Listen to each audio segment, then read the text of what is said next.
This is the case of Casey Anthony and the disappearance of her 2-year-old daughter, Caylee Anthony. At the end, I will also include an interview with Casey Anthony herself. So let's begin. The case of Caylee Marie Anthony, a beautiful 2-year-old girl from Orlando, Florida, shook the nation when it became clear she had been missing for over a month, and no one in her immediate family had reported it. At the center of this chilling case was Casey Marie Anthony, Caylee's mother, whose web of lies, erratic behavior, and refusal to cooperate painted a disturbing picture of a mother either in denial or deeply involved in her daughter's disappearance. So who exactly is Casey Anthony? Born in 1986, Casey Anthony was living at home with her parents, George and Cindy Anthony, while raising Caylee, described by acquaintances as fun, social, and confident. She also had a troubling history of deceit.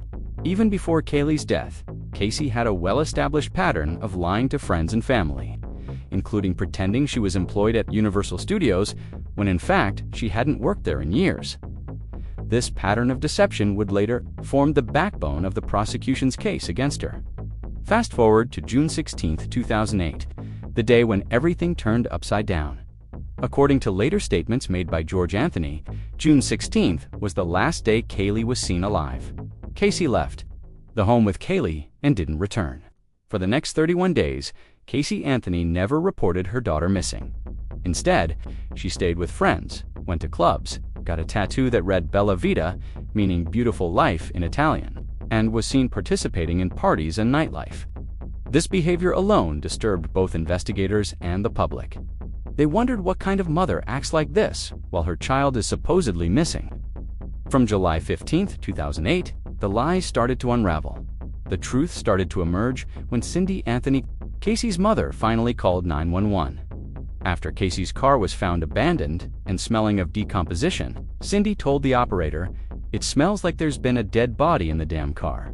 Casey, when confronted, insisted that Caylee had been kidnapped weeks earlier by a babysitter named Zenaida Zani Fernandez Gonzalez. She claimed she was conducting her own investigation and hadn't wanted to go to police out of fear. However, there was a huge problem. Zenaida Gonzalez didn't exist. Investigators quickly discovered that the name belonged to a real woman who had never met Casey or Caylee, and who had no involvement in the case. This lie would become one of many that Casey told police in the days following the report. Casey Marie Anthony was arrested for giving false information and child neglect. Investigators focused on her behavior, which was described as bizarrely detached. While others were frantically searching for Caylee, Casey was shown in videos at parties, smiling and drinking. Police began examining Casey's car and cadaver. Dogs alerted to the smell of human decomposition in the trunk. Inside, they found a stain consistent with bodily fluids and hair matching Caylee's DNA. The evidence wasn't fully conclusive, but it raised enormous red flags. Computer searches from the Anthony home also revealed Google searches for chloroform, how to make chloroform, and even neck-breaking, searches made during the time Caylee was last seen alive. On December 11, 2008, a meter reader named Roy Kronk discovered Caylee's skeletal remains in a wooded area near the Anthony home. Her body had been placed in garbage bags and wrapped in a laundry bag. Duct tape was found on the skull, including a strip that appeared to be over the mouth area, although the exact cause of death could not be determined due to the decomposition. The medical examiner ruled it a homicide of undetermined means, citing the presence of duct tape as a strong indicator of foul play. Casey Anthony was charged with first-degree murder, aggravated child abuse, aggravated manslaughter of a child, and 4 counts of providing false information to law enforcement. Her trial began in May 2011 and was watched by millions across the United States of America. Prosecutors alleged that Casey intentionally murdered her daughter using chloroform and suffocation with duct tape to free herself from parental responsibilities. They portrayed her as a narcissistic party girl who saw her daughter as a burden. Evidence they leaned on included the smell of decomposition in Casey's car, chloroform-related computer searches, duct tape on the skull, her lack of remorse or urgency in the month Caylee was missing. Defense attorney Jose Baez delivered a shock by claiming that Caylee had accidentally drowned in the family pool, and that Casey and her father George covered it up. He further alleged that George Anthony had sexually abused Casey as a child, which led to her lifelong habit of lying and dissociation. These claims were never substantiated, and George denied all allegations. They criticized the forensic evidence as junk science, arguing the smell in the car could have come from garbage and that the internet searches had been misinterpreted. On July 5, 2011, after 10 hours of deliberation, the jury found Caylee not guilty of murder, manslaughter, or child abuse. However, she was convicted on 4 counts of lying to law enforcement. The verdict prompted national outrage. Millions believed Caylee had gotten away with murder. Protesters gathered outside the courthouse. Legal analysts criticized the prosecution for overcharging the case and relying too heavily on circumstantial evidence. She was released just 12 days later, having already served most of her sentence during trial detention. Following her release, Caylee remained in hiding for years due to death threats and media attention. In 2013, 2 of her convictions for false statements were overturned on appeal. In 2017, she gave a controversial interview, stating, "I don't give a shit what anyone thinks about me.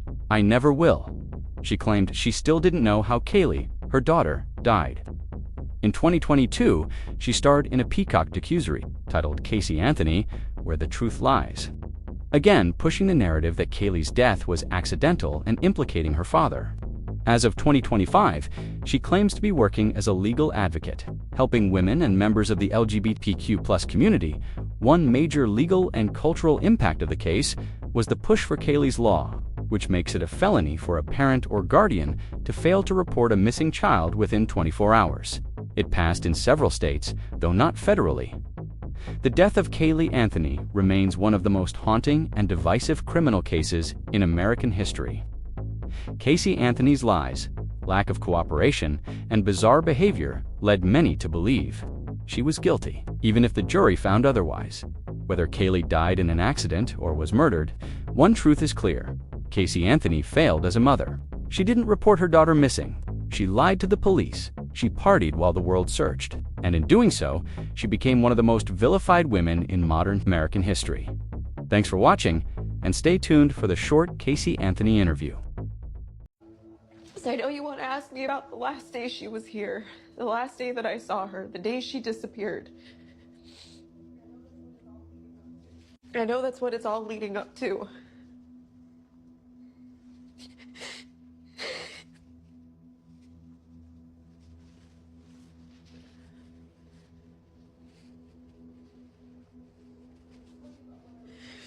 I can tell you about what I remember from that morning. It's not much.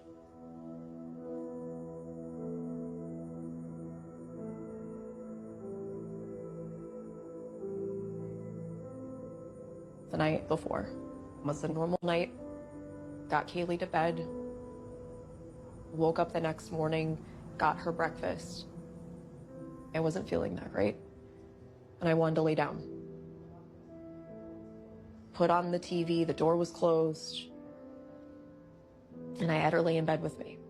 I've been a light sleeper my entire life because I'm used to someone opening the door while I'm asleep. I'm used to being on alert, especially with my child next to me. It's part of the reason she slept in bed with me so much. In my bed with pillows stuffed against the wall with the bed up against it so she couldn't fall, so the bed couldn't move. Were the doors unlocked to your bedroom? I thought that I had locked it, but maybe not. It's possible that the door was unlocked. I know my dad was at home.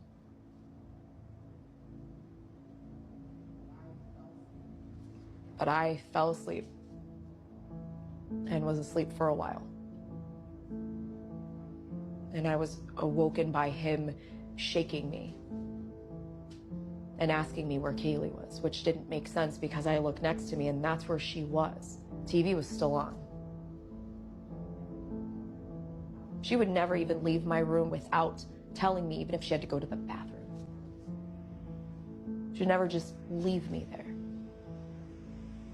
She knew she wasn't allowed to just be in the house by herself. And I immediately start looking around the house. Her room, what used to be my brother's room, in the bathroom, my parents' room, the garage. I go outside and I'm looking to see where she could be. She's not in her playhouse. Where is she? Why is she not here? Didn't make sense. Still doesn't make sense. She'd never done that before. Why that day? Did you look inside the pool? Didn't have to. By the time I came back around from the left side of the house, I came back around towards the front porch. She's standing there with her. She's soaking wet.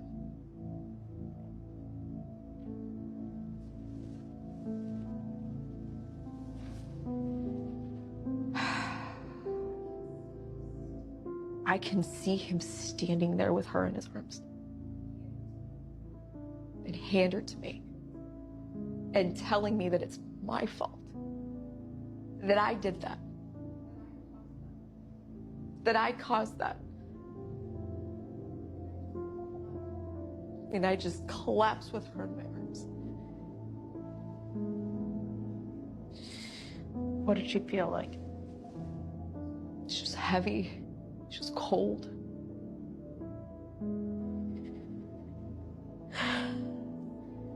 As I'm sitting there with her on my lap, just hysterical. Just staring at her, not knowing what to do. He takes her from me and he immediately softens his tone and tells me it's gonna be okay. That she was going to be okay. That's what he said to me. I wanted to believe him because I wanted her to be okay.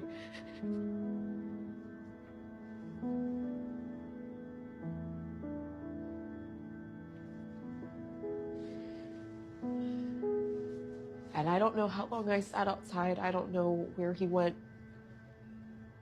He took her from me and he walked away. I know he went back in through the screen doors and he went back into the house. But I don't know where she went. And I don't know what he did. I just want her back. That's all I've wanted this entire time.